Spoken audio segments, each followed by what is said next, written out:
চাওক হাগ্ৰামা মহিলাৰীয়ে চুলিৰ আৰু দাড়িৰ যে কি মূল্য সেইটো তেওঁ কি বুজি পাব, কাৰণ তেওঁৰ নিজৰে দাড়ি চুলি নাই। গতিকে মই এটা পৰামৰ্শ দিব বিচাৰিছো। বৰ্তমান আমাৰ আচাৰ্য পংকজ পাঠক ডাঙৰীয়াই 1 কোটি মানুহৰ চুলি আনিম বুলি কৈ আছে। যিসকল মানুহ টপা চুলি নাই আৰু চুলিটো হোৱাও আমি দেখিবলৈ পাইছো, চুলি গজি আছে বুলি কৈছে। গতিকে হাগ্ৰামা মহিলাৰী ডাঙৰীয়াই তেওঁৰ ওচৰত গৈ চুলি গজাই আহিব লাগে প্ৰথমতে, তাৰ পিছতে তেওঁ বেলেগৰ ধৰ্মত আঘাত দিব লাগে। আৰু এই কথাটো অকল হাগ্ৰামাই নহয়, যদি প্ৰমোদ বড়ো ডাঙৰীয়াও কয় আমি তাৰ বিৰোধ কৰিম।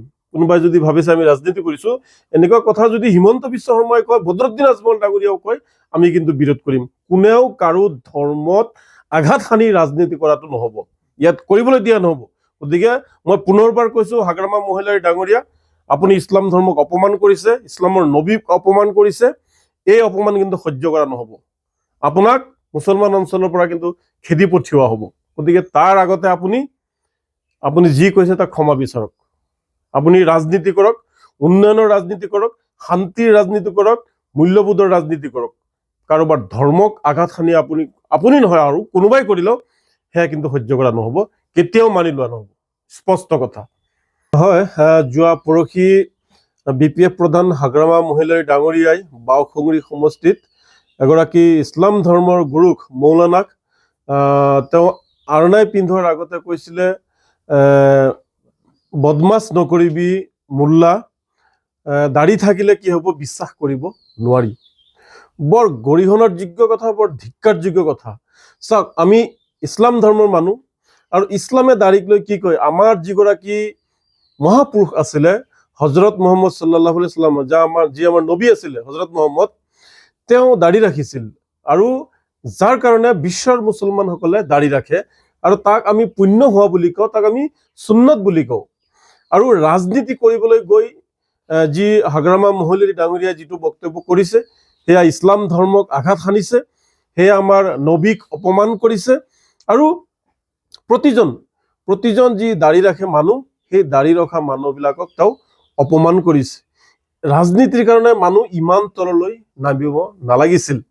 চাওক, কিছুদিন পূৰ্বে এগৰাকী ব্যক্তিক আমি দেখিবলৈ পাইছো যে যদি তো আপুনি জিতাই আনিব পাৰে তেতিয়াহ'লে আপোনাক আৰণাই পিন্ধাম, আৰু যদি হাৰি যায় তেতিয়াহ'লে চেণ্ডেলৰ মালা পিন্ধাম। তেওঁ এনেকুৱা লাগিছে তেওঁ কোনোবা দলৰ মুৰব্বী নহয়, কোনোবা জোকাৰ টাইপ যেন লাগিছে, আৰু যেন কিবা চিনেমাৰ শ্বুটিং কৰি থকা যেন লাগিছে। এগৰাকী দলীয় সভাপতি হ'লে তেওঁৰ কথাবোৰ মাৰ্জিত হ'ব লাগিব, তেওঁৰ কথাবোৰ ভদ্ৰ হ'ব লাগিব, আৰু সকলো মানুহে তেওঁৰ কথাৰ দ্বাৰা অনুপ্ৰাণিত হোৱা লাগিব। কোনোবা ধৰ্মক আঘাত দি কাৰোবাক চেণ্ডেলৰ জোতাৰ মালা পিন্ধাই ৰাজনীতি কৰিব অহা বিচৰাটো বৰ দুৰ্ভাগ্যজনক কথা বুলি আমি বিবেচনা কৰিছো। এতিয়া কথা হ'ল যে আমাৰ ধৰ্মক লৈ তেওঁ যিটো কথা কৈছে তাৰ বাবে তেওঁ ক্ষমা খুজিব লাগিব। ইছলাম ধৰ্মৰ যি দাড়িক যি তুচ্ছ তাচ্ছিল্য কৰিছে, যি তেওঁ হেয় প্ৰতিপন্ন কৰিছে, আমাক আঘাত দিছে, আমি দুখ পাইছো, তাৰ বাবে তেওঁ ইছলাম ধৰ্মৰ লোকসকলক, প্ৰতিজন লোকৰ ওচৰত কিন্তু তেওঁ ক্ষমা খুজিব লাগিব। কাৰণ এই অপমান আমি সহ্য কৰিব নোৱাৰো, ইছলামে এইবোৰ সহ্য কৰিব নোৱাৰে। গতিকে হাগ্ৰামা মহিলাৰ যদি ক্ষমা নোখোজে তেতিয়াহ'লে আমি তেওঁৰ বিৰুদ্ধে আন্দোলন কৰিব লাগিব। আৰু এই কথাবোৰ চাওক, ৰাজনীতিৰ বাহিৰত থাকি কৈছো। কোনোবা BPFৰ মানুহ ভাবিব পাৰে যে নিৰ্বাচন আহিছে কাৰণে তেওঁ BPFৰ বিৰোধ কৰি আছে, সেইটো নহয়।